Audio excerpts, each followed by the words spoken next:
محترم اساتذہ اکرام اور عزیز طلبہ، آج کے ہفتے واری اجتماع میں یا ہفتے واری انجمن میں سلسلہ خلاصہ درس قرآن کے تحت حضرت یوسف علیہ السلام کا جو قصہ گزشتہ کئی اجتماعات سے چل رہا ہے، تقریباً سورہ یوسف کے 8 رکوع کا خلاصہ درس ہمارے سامنے آ چکا، اور یہ بھی آپ کو معلوم ہے کہ سورہ یوسف کے 12 رکوع ہیں جن میں حضرت یوسف علیہ السلام کا پورا قصہ پھیلا ہوا ہے۔ آج کے اس ہفتے واری اجتماع میں سورہ یوسف کے 90 رکوع کا خلاصہ درس پیش ہے، اور اس رکوع میں حضرت یوسف علیہ السلام کے قصے کے حوالے سے جو ایک اہم حصہ ہیں جس کا تعلق اس سے پہلے کے رکوع سے ہے، وہ یہ کہ اس سے پہلے آپ کے سامنے بات آ چکی کہ جب قحط پڑا اور اس کے اثرات کنعان پر بھی پڑے، جہاں پر حضرت یعقوب علیہ السلام اور یعقوب علیہ السلام کے بیٹے یعنی حضرت یوسف علیہ السلام کے بھائی رہتے تھے، تو غلہ لینے کے لیے اناج لینے کے لیے وہ مصر پہنچے۔ حضرت یوسف علیہ السلام نے اپنے بھائیوں کو پہچان لیا، لیکن بھائی نہیں پہچان سکے، اور حضرت یوسف علیہ السلام کی یہ خواہش تھی اور کوشش بھی تھی کہ حضرت یوسف علیہ السلام کا جو حقیقی بھائی تھا بنیامین، جو ابھی اس قافلے میں نہیں تھا، تو حضرت یوسف علیہ السلام نے انہیں اس بات کی یوں سمجھ لیجیے کہ تاکید بھی کی تھی، تلقین بھی کی تھی کہ جب اس کے بعد آنا تو اپنے بھائی بنیامین کو بھی لانا۔ چنانچہ بھائیوں نے اپنے باپ حضرت یعقوب علیہ السلام سے یہ کہہ دیا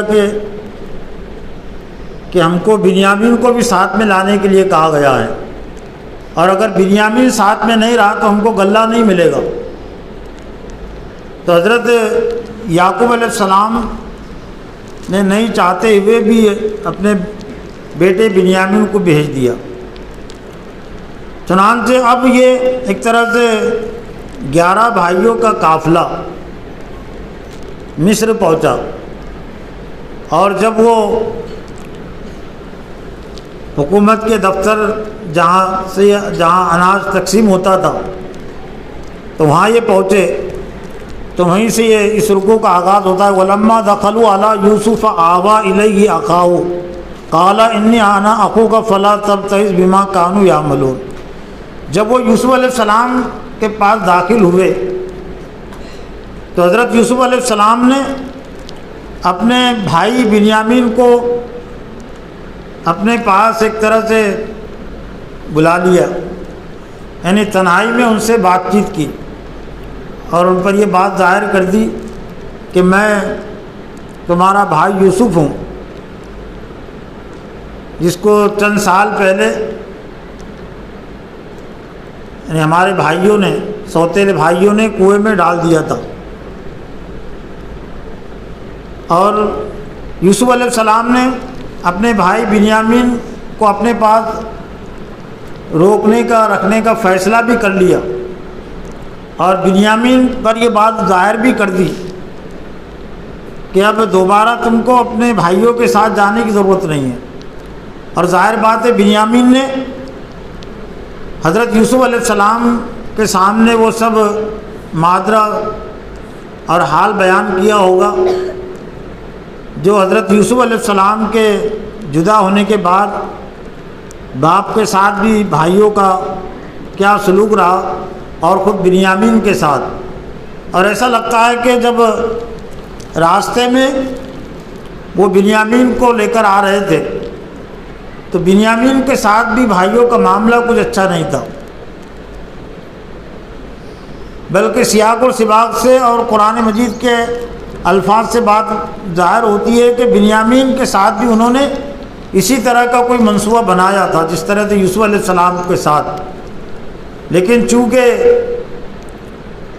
حضرت یوسف علیہ السلام نے تاکید کر دی تھی کہ بنیامین اگر ساتھ میں نہیں رہا تو اناج نہیں ملے گا، تو ان کے ساتھ زیادہ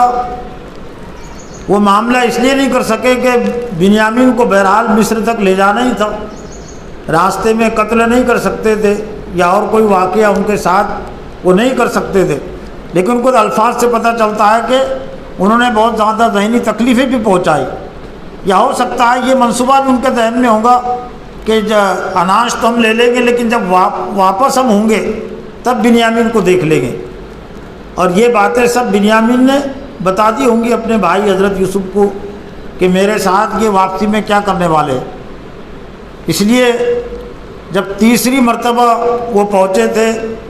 اور یوسف علیہ السلام کا دل بھر آیا تھا کہ ہمارے ابا بوڑھے ہو چکے ہیں، ہمارے پاس کوئی پونجی بھی نہیں ہے، ہم پر صدقہ کر دیجئے، تو پھر اس موقع پر حضرت یوسف علیہ السلام نے اپنا راز ظاہر کر دیا تھا اور کہا تھا کالا حل انتم ما فعلتم بیوسف واخیہ انتم جاہلون، کیا تمہیں معلوم ہے کہ تم نے یوسف کے ساتھ اور اس کے بھائی کے ساتھ کیا کیا؟ اس سے پتہ چلتا ہے کہ حضرت یوسف علیہ السلام کے ساتھ انہوں نے جس طرح سے سازش کی تھی، تو ایسی سازش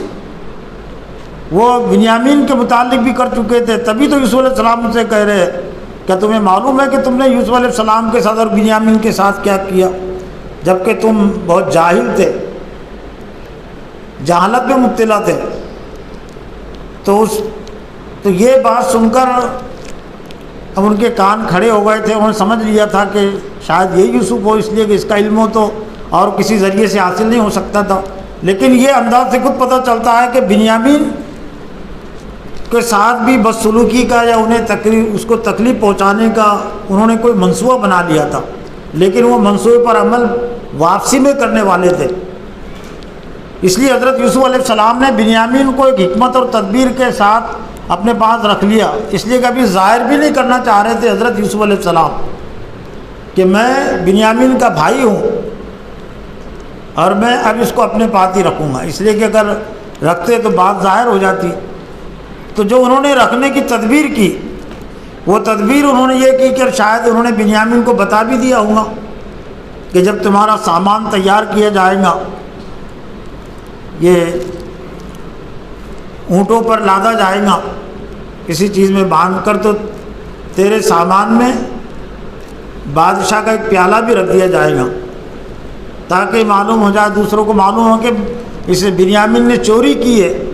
اور پھر چوری کی پاداش میں بنیامین کو گرفتار کر لیا گیا۔ تو حضرت یوسف علیہ السلام نے ملازمین کے ذریعے سے بادشاہ کا جو خصوصی پیالہ تھا استعمال کا، وہ پیالہ قیمتی بھی تھا، تو بنیامین کے سامان میں اس کو رکھ دیا۔ فلما جاہدہم بجہادہم جعل السقایۃ فی رحل اخیہ ثم اذن مؤذن ایتھا العیر انکم لسارقون، جب ان کے سامان کی تیاری کر دی گئی، سامان تیار کر دیا گیا اور باندھ کر اونٹوں پر لاد دیا گیا، تو حضرت یوسف علیہ السلام کے جو بھائی تھے بنیامین کے سامان میں وہ جالت سقایت بادشاہ کے جو خاص ایک پیمانہ تھا، پیالہ اس سامان میں رکھ دیا گیا۔ یہ قافلہ پھر روانہ ہو گیا، ابھی تھوڑی دور پہنچا تھا۔ ثم اذن مؤذن ایتھا العیر انکم لسارقون، چونکہ ایک تدبیر کے تحت ہی معاملہ ہوا تھا، تو فوراً یوسف علیہ السلام نے اپنے ملازمین سے کہا، اور پھر ملازمین نے دوڑ کر کہا کہ آواز دی، اذان ہی کے الفاظ ہے، آواز دی، اذان آواز دینے والے نے، ان ایتھا العیر انکم لسارقون، اے قافلے والو تم تو چور ہو، یعنی جب یہ وہاں سے جدا ہو گئے دربار سے تو پیالہ وہاں موجود نہیں تھا،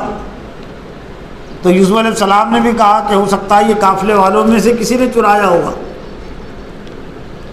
اور پھر ملازمین کو بھی ہو سکتا ہے اس کا مکمل پورا علم نہ ہو، تو ملازمین یہ کہنے لگے کہ اے قافلے والوں تم تو چور ہو، تو اب یہ متوجہ ہو گئے، اس لیے کہ ان کو تو معلوم نہیں تھا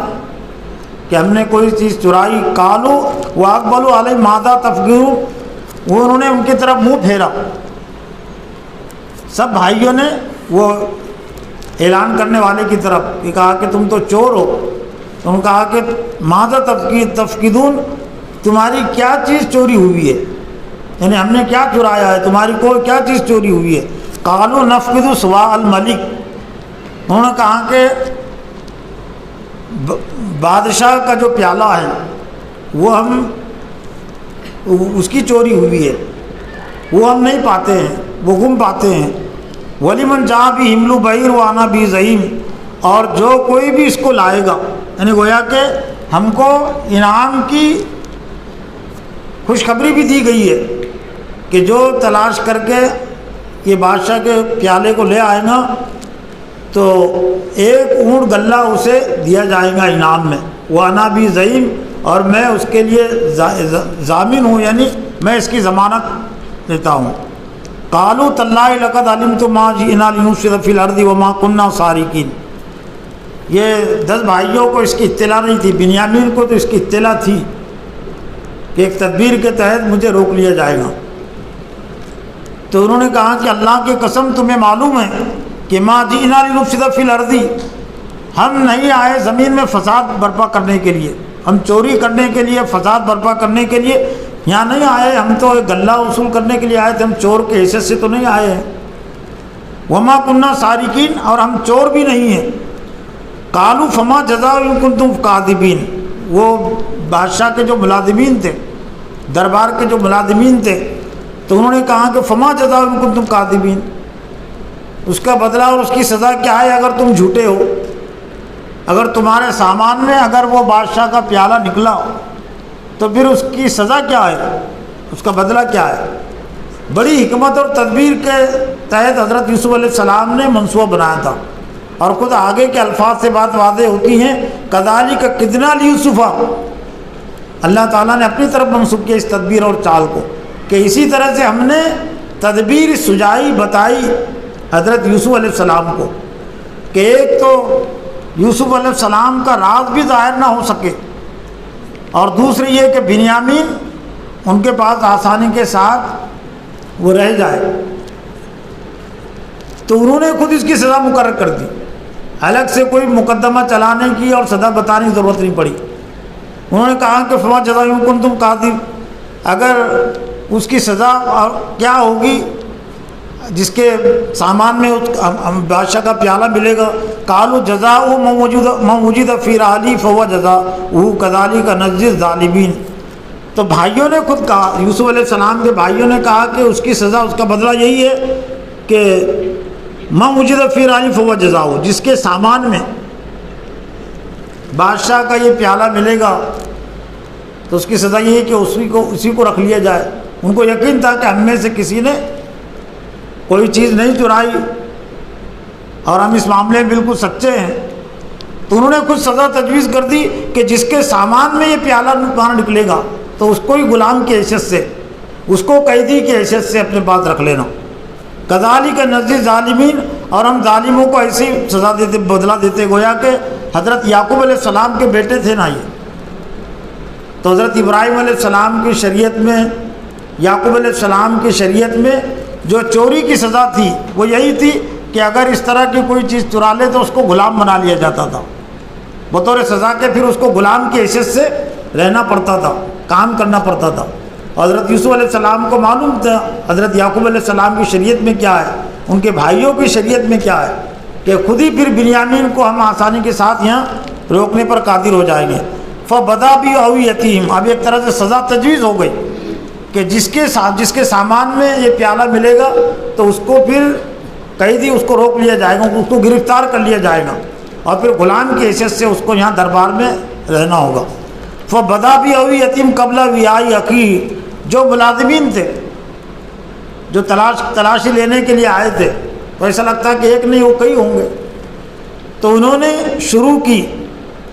بنیامین سے پہلے دوسروں کی تلاشی تاکہ شک بھی نہ ہو. پہلے سے اگر تمہیں اس کا پتہ چلے گا کوئی بڑا منصوبہ تھا یہ، تو بنیامین کے سامان سے پہلے انہوں نے دوسرے بھائیوں کے سامان کی تلاشی لی تو سامان میں کوئی چیز نہیں نکلی. فبدا بھی قبل وعاء ثم استخرجها من وعاء اخیہ، پھر اس کو نکالا انہوں نے اپنے بھائی کے سامان سے. بھائی کا جو غلہ تھا، بنیامین کا جو غلہ تھا، جو اناج جس میں رکھا ہوا تھا، تو اس میں سے وہ پیالہ نکلا.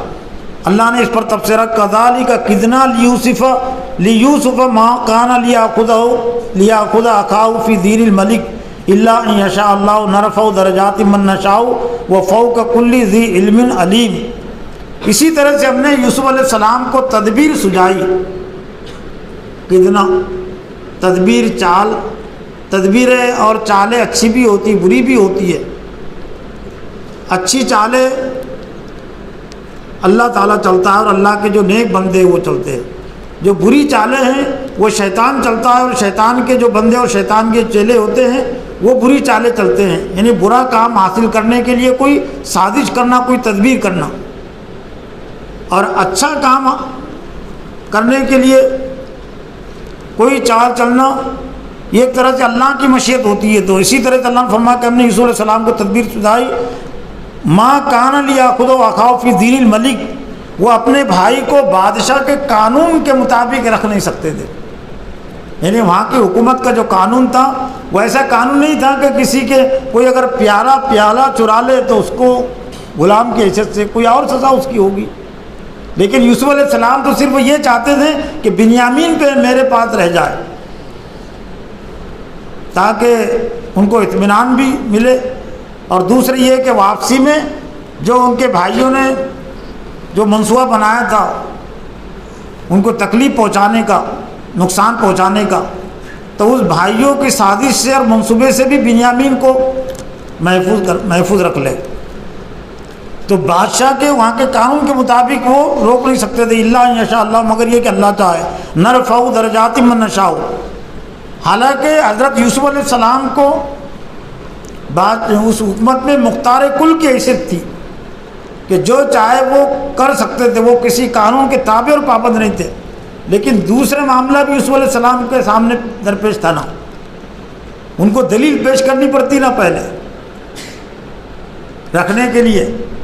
اور کوئی انکار نہیں کر سکتا تھا. اور یوسف علیہ السلام یہ کہتے تھے کہ یہ میرا بھائی بنیامین ہے، حقیقی بھائی ہے، میرا باپ بھی ایک، میری ماں بھی ایک، اور یہ میرے سوتیلے بھائی ہے جنہوں نے مجھ کو بھی تکلیف پہنچائی، اس کو بھی تکلیف پہنچانا چاہتا. تو کوئی یوسف علیہ السلام کے آڑے نہیں آ سکتا تھا. لیکن پھر بات ظاہر ہو جاتی نا، اور یوسف علیہ السلام راز بھی ظاہر نہیں کرنا چاہتے تھے، اس لیے تدبیر اللہ تعالیٰ نے ایک طرح سے ان کو سجائی. نرفع درجات من نشاء وفوق کل ذی علم علیم. ہم جس کے چاہتے درجات کو بلند کرتے ہیں، وفوق کل ذی علم علیم، اور ہر علم والے کے اوپر ایک جاننے والا ہے. اس سے مراد ہے اللہ کی ذات خود علیم ہے. یعنی کوئی اللہ کی تدبیر اور اللہ کے علم سے آگے نہیں بڑھ سکتا. سب کی تدبیریں اور سب کے جو علوم معلومات ہے وہ اللہ کے تابع رہتی ہے. وما اوتیتم من العلم الا قلیلا. تم کو جو کچھ علم دیا گیا بہت تھوڑا علم ہے. قالوا، تو اب بھائیوں کو ایک طرح سے خفت بھی ہوئی. پہلے تو ان کو یقین تھا کہ ہم میں سے 11 میں سے کسی کے پاس یہ پیالہ نہیں نکلے گا، اور یقیناً نہیں نکلتا. اگر یوسف علیہ السلام نہیں رکھتے تو یقیناً نہیں نکل سکتا تھا. لیکن اب ایک طرح سے اب خفت ہو گئی، شرمندگی ہو گئی. تو شرمندگی دبانے کے لیے مزید پھر انہوں نے جھوٹ کا سہارا لے لیا. اور وہ سہارا کیا لیا؟ قالوا ان یسرق فقط سرق اخ له من قبل فاسر یوسف فی نفسه ولم یبدی لهم قال انتم شر مکانا واللہ اعلم بما تصفون. انہوں نے کہا کہ اگر اس نے چوری کی ہے، یعنی بنیامین نے اگر چوری کی ہے تو فقط سرق اخ له من قبل، تو اس سے پہلے اس کے ایک بھائی نے بھی چوری کی ہے. یعنی یوسف علیہ السلام کی طرف الزام لگا دیے. یعنی گویا کہ انہوں نے کہہ دیا کہ ہم جو 10 ہیں تو 10 تو بالکل سچے ہیں، ہمارے 10 میں سے کوئی یہ کام نہیں کر سکتا. لیکن یہ بنیامین نے جو کام کیا ہے تو گویا کہ ہمارا سوتیلا بھائی ہے. اور اسی طرح کی چوری اس کے بھائی نے بھی اس سے پہلے کی تھی. حالانکہ یوسف علیہ السلام نے کیا چوری کی تھی؟ یوسف علیہ السلام کے ساتھ انہوں نے کچھ ظلم کیا تھا، شاید انہوں نے اس وجہ سے بھی الزام لگایا ہوگا کہ اس کی نتیجہ کا ہماری بدنامی نہ ہو جائے، تو بنیامین سے اپنی بے تعلقی کو، ناراضی کو ظاہر کرنے کے لیے کہ بنیامین سے ہمارا کوئی زیادہ خصوصی تعلق نہیں ہے، ان سے ہماری کوئی خصوصی محبت نہیں ہے، اس نے اگر چوری کی ہے تو اس کے بھائی، اس سے پہلے اس کے بھائی نے بھی چوری کی ہے۔ یوسف علیہ فاسرا یوسف فی نفسی، یوسف علیہ السلام نے اس بات کو اپنے دلی میں چھپا لیا، ذہنی تکلیف تو پہنچی ہوئی یوسف علیہ السلام کو، اور یوسف علیہ السلام چاہتے سزا بھی دے سکتے تھے لیکن وہی ظاہر کرنا پڑتا تھا، لیکن انہوں نے وہی ایک طرح سے ناراضی کا گھوٹ پی لیا، یا جو غصہ آیا ہوگا تو غصے کا بھی گھوٹ پی لیا، اسی کو کہا فاسرا یوسف فی نفسی ولم یبدیہ لہم، ان پر ظاہر نہیں کیا، ورنہ پوچھ سکتے تھے نا کہ کیا چوری کی اس کے بھائی نے، اس کا بھائی تو وہی یوسف ہی تھا نا، پوچھ سکتے تھے وہ، لیکن یوسف علیہ السلام دلی میں پی گئی یہ سب بات، ان کی ذہنی تکلیف۔ قال انتم شر مکانا واللہ اعلم بما تصفون، لیکن یوسف علیہ السلام نے کہا کہ تم تو بہت بری جگہ پر ہو۔ بعض مفسرین نے کہا کہ یہ بات انہوں نے ان کے سامنے واضح طور سے کہی، کھل کر علانیہ طور پر، اور کچھ مفسرین نے کہا کہ اپنے دل میں کہی کہ تم تو بہت برے ہو، بری جگہ پر ہو، کہ خود ہی اس کے بھائی کو کنویں میں ڈال دیا، اور پھر کئی سالوں کے بعد اس پر الزام لگا رہے اسے بھائی نے بھی چوری کی ہے، اس طرح تو تم تو بہت برے مقام پر ہو، بری جگہ پر ہو، یعنی بری حالت میں ہو۔ واللہ اعلم بما تصفون، اور اللہ تعالیٰ زیادہ جانتا ہے جو کچھ تم بیان کر رہے ہو۔ قالوا یا ایھا العزیز، پھر اب دوسرا انہوں نے رخ اور پہلو اختیار کیا، بات ان کو یاد آ گئی حضرت یعقوب علیہ السلام کی۔ یعقوب علیہ السلام نے بھیجتے ہوئے ان سے عہد و پیمان لیا تھا، اللہ کو حاضر و ناظر جان کر، جیسا کہ اس سے پہلے تذکرہ آیا تھا کہ میں ایک شرط کے ساتھ تمہارے ساتھ بنیامین کو بھیجنے کے لیے تیار ہوں کہ تم اللہ کی قسم کھا کر یہ کہو کہ لتأتوننی، کہ تم ضرور بنیامین کو واپس لاؤ گے، اس کے ساتھ تم کوئی غلط معاملہ نہیں کرو گے جس طرح یوسف کے ساتھ تم نے کیا تھا۔ تو انہوں نے قسم کھائی تھی اور اپنے والد کو اطمینان بھی دلایا تھا، عہد و پیمان کیا تھا، تب ان کو وہ عہد و پیمان یاد آ گیا، اور خاص طور سے ان میں جو ان کا جو بڑا بھائی تھا، ایسا لگتا ہے کہ جو بڑا بھائی تھا یہودا جس کا نام تھا، ذرا وہ تھوڑا رحم دل بھی تھا اور کچھ اس کے اندر نرمی بھی تھی، اور اسی نے اپنے جب یوسف علیہ السلام پہلے تو انہوں نے قتل کا منصوبہ بنایا تھا، لیکن کنویں میں ڈالنے کی تدبیر وہ اسی نے پیش کی تھی، یہودا نام کا جو بڑا بیٹا تھا یعقوب علیہ السلام کا۔ تو قالوا یا ایھا العزیز ان لہ ابا شیخا کبیرا فخذ احدنا مکانہ انا نراک من المحسنین، کہنے لگے اے عزیز، عزیز عربی میں غالب کے معنی میں استعمال ہوتا ہے، یعنی اے طاقتور، کیونکہ طاقت اور قوت حضرت یوسف علیہ السلام کو حاصل تھی۔ عزیز ضمت کام بھی ہے نا قرآن مجید میں اللہ کے صفات میں، اور وہ جو عزیز مصر کو جو کہا جاتا ہے مصر، تو وہ بھی حکومت میں ایک طاقت اور قوت کا مالک تھا، اس مناسبت سے اس کو عزیز مصر کہتے تھے، جیسے کچھ فوج کا وزیر، پولیس کا وزیر۔ تو انہوں نے کہا کہ اے عزیز، اے طاقتور، اے غالب، اے حکمراں، بے شک اس کا ان لہ ابا شیخا کبیرا، اس کا ایک بوڑھا باپ ہے، یعنی اشارہ کیا حضرت یعقوب علیہ السلام کی طرف۔ فخذ احدنا مکانہ انا نراک من المحسنین، آپ اس کی جگہ ہم میں سے کسی کو لے لے، اس لیے کہ والد انہوں نے کیا تھا، تو بات اب ان کے بات آ گئی، اتنی آسانی کے ساتھ ہم بنیامین کو چھوڑ کر یہاں سے نہیں جا سکتے بنیامین کے بغیر، ورنہ یعقوب علیہ السلام کی ناراضی مول لینی پڑے گی اور کیا معاملہ پیش آئے گا۔ تو انہوں نے تجویز پیش کی کہ اس کی جگہ ہم میں سے کسی کو لے لیجئے، ہم تمہیں، یعنی یوسف علیہ السلام سے انہوں نے کہا کہ ہم تمہیں احسان کرنے والا دیکھتے پاتے۔ قال معاذ اللہ، یوسف علیہ السلام نے کہا کہ اللہ کی پناہ، ان ناخذ الا من وجدنا متاعنا عنده انا اذا لظالمون، اللہ کی پناہ اگر ہم اس کو لے لے،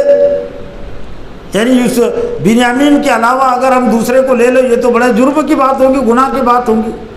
ناانصافی کی بات ہوگی۔ انصاف کا تقاضا یہ ہے کہ جس کے سامان میں یہ پیالہ نکلا ہے تو اسی کو ہم یہاں گرفتار کریں گے، اسی کو ہم غلام کی حیثیت سے اپنے پاس رکھیں گے، اور اگر ہم نے ایسا نہیں کیا تو یہ بڑے ظلم کی بات ہوگی، انا اذا لظالمون، ہم بڑے ظالم ٹھہریں گے۔ بہرحال یہ کہ اس کے بعد پھر جب ان کو اب مایوسی ہو گئی کہ اب بنیامین ہم کو نہیں مل سکتا اور بنیامین کو چھوڑ کر ہی ہم کو جانا پڑے گا، تو ان میں سے جو بڑا بھائی تھا، بڑے بھائی نے جو کچھ کہا کہ بھائی میں تو آپ نہیں آ سکتا، اب مجھ میں اتنی ہمت نہیں ہے کہ میں اپنے باپ کا سامنا کر سکوں، باپ کو کیا جواب دوں گا میں، زیادہ ذمہ داری مجھ پر ہی عائد ہوتی ہے۔ تو اس نے کہا کہ تم چلے جاؤ، میں تو یہیں رہوں گا اس وقت تک نہیں جہاں یعقوب علیہ السلام یعنی میرے باپ اگر مجھ کو بلائیں گے تب میں آؤں گا، اس کے بغیر میں نہیں آ سکتا۔ اس کے بعد کے رکوع میں پھر اس کا تذکرہ انشاءاللہ آئندہ کے خلاصے درس میں وہ واقعے کے حصہ وہ پیش کیا جائے گا۔ اللہ سے دعا ہے کہ اللہ تعالی ہمیں بھی اور تمامی اساتذہ اور طلباء کو واقعے کے اس حصے میں جو نصیحت ہے اس سے نصیحت حاصل کرنے کی توفیق عطا فرمائے۔ ربنا تقبل منا انک انت السمیع العلیم وتب علینا انک انت التواب الرحیم برحمتک۔